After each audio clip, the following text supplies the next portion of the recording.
তরমুজ গাছে খাবার দেওয়ার সঠিক পদ্ধতি হচ্ছে রিং পদ্ধতি।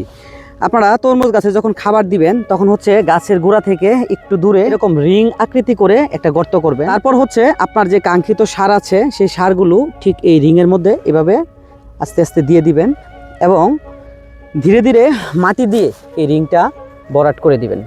তরমুজ গাছের শিকড় যাতে খাবারটা সহজভাবে নিতে পারে সেই জন্য এই রিং পদ্ধতিতে খাবার দেওয়া সবচেয়ে বেশি গুরুত্বপূর্ণ।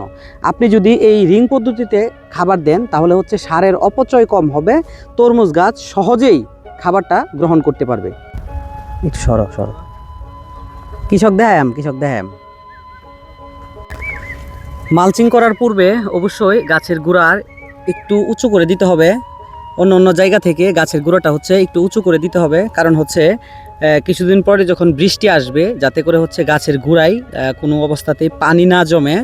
এই জন্য এই যে শিশু ভাই এখানে চমৎকারভাবে গাছের গোড়ায় মাটি উঠিয়ে দিচ্ছেন এবং হচ্ছে এগুলো আগাছাগুলো ভালোভাবে পরিষ্কার করে তারপর হচ্ছে এখানে মালচিং দিবেন। তো শিশু ভাই একটু মালচিং দেন এই গাছটাতে।